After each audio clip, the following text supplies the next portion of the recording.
Hello everyone, this is Cobalt. This is the next video in my character analysis series for Brawlhalla. Stick around till the end to hear about entering the giveaway to win community colors, emotes, weapon skins, sidekicks, avatars, or even the battle pass, and voting for the next legends. And if you want to skip all this and get straight into the information, there's a timestamp in the description, and don't forget to subscribe so you can keep up with the release of your favorite legend. In these analyses, I wanted to focus solely on the character's signatures. Light attack combos are covered much more in depth than I ever could elsewhere and function pseudo-comparably for all characters of that weapon class. So I'm not going to be discussing the general neutral of the character with their weapons unless it pertains in some way to their signatures. Firstly, I want to give clear descriptions of the terminology I'll be using. Startup frames are the amount of frames that happen after a move has begun until the first hitbox of the move becomes active. Active frames are the duration of frames that the move contains hitboxes that can collide with your opponent. FAF, or First Actionable Frame, is the first frame available where your character is able to move again after the move has been started. For all of this data, I use the character's jump to display the first actionable frame. Lastly, On Miss refers to the move not connecting with an opponent, and On Hit refers to the move making contact with an opponent. I'm going to be doing my analysis today on the first voted in legend, Mordex. I have no idea why anyone would have possibly wanted me to cover Mordex next. It's a small amount. D-Light Dare, Noel's going to need a lot of resets off of D-Light Dare. Oh, He's still going! L0! Oh my gosh!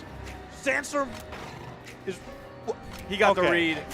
Oh, he nailed it. Gravity cancel sidelight too. So and then the hard. right amount of knockback using the lower... Oh my god! No, dude. Nope, no idea.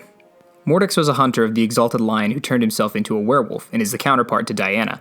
He's a really cool character that received a lot of positive reception upon release and has some really great skins, with his Fenrir skin being one of the fan favorites since it was added into the game.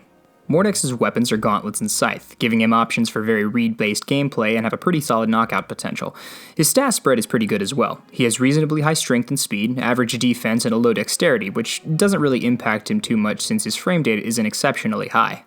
He hits hard and fast and doesn't get knocked out incredibly early, which makes him pretty well-rounded.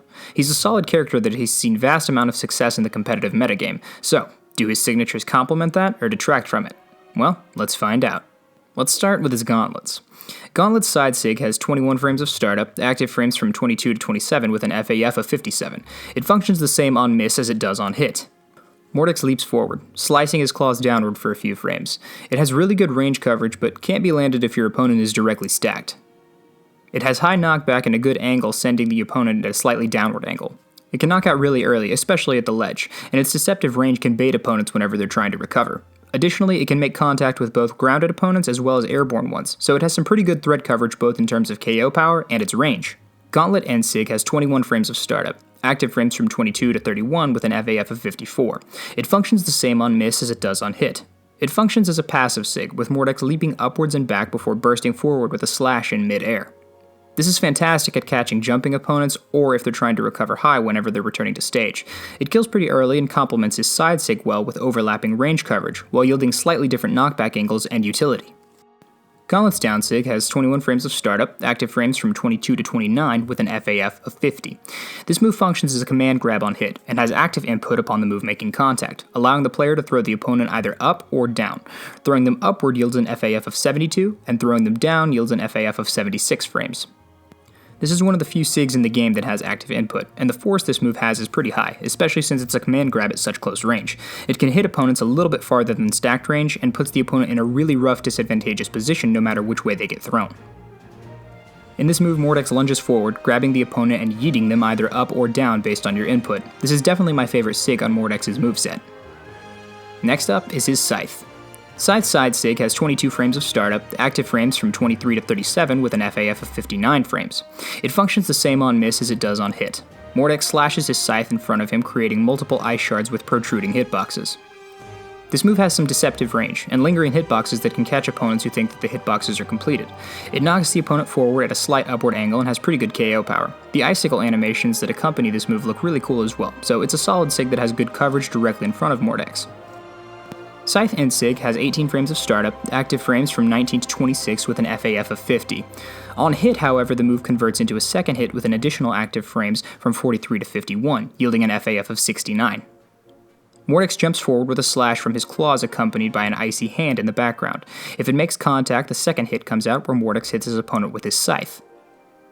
This move isn't bad on miss and has decent startup frames and FAF. Mordex jumps upward when using the move, and he's still airborne whenever he's able to move again to the mobility it provides him can be useful to avoid punishes if you're throwing it out. It can't hit grounded opponents and is good for catching jumps. Scythe down sig has 24 frames of startup, active frames from 25 to 30 with an FAF of 54. This move also functions as a command grab with active input, allowing you to throw your opponent forward or backwards yielding FAFs of 75 and 76 respectively. Mordex slings his Scythe in front of him, grabbing his opponents and throwing them either forward or backward based on the active input of the player. Scythe players are used to using active inputs with Scythe's light attacks and aerials, so it fits right in on Mordex's kit. It kills at a decent damage and has threat coverage right in front of him, providing additional options for directional mix-ups. So overall, his SIGs are about average in terms of their frame data. They have average startup, though all of his Gauntlet SIGs having 21 frames of startup was a bit odd to me. He doesn't have any SIGs that are incredibly slow or incredibly fast, and I think that they have quite a bit of good utility. His Gauntlet SIGs cover good range, and his End SIG is a jumping passive SIG that catches opponents returning to stage. Additionally, his command grabs have a huge amount of utility based on where the player decides to send their opponent, and it functions well for mix-ups. His SIGs have a lot of synergy with one another, working well together on his kit, and have an insane amount of kill power, so it's no surprise that he's seen such success at a competitive level. Mordex is a great character whose SIGs just further add to his excellent moveset. This isn't necessarily due to his frame data or hitboxes, but mostly due to the utility that his SIGs have based on their spacing, coverage, and knockout potential. Today's code to put down in the comments is Lobos, along with your Twitter handle. Tune in tomorrow for coverage on the next highest voted legend from this week. Check the description for the poll to vote for next week's 5 legends. I'll be continuing this once a day Monday through Friday over the next 10 weeks until all 50 legends are covered. So thanks for joining me on this ride, subscribe to keep up with the release of your favorite legend, and I hope to see you back for the next one.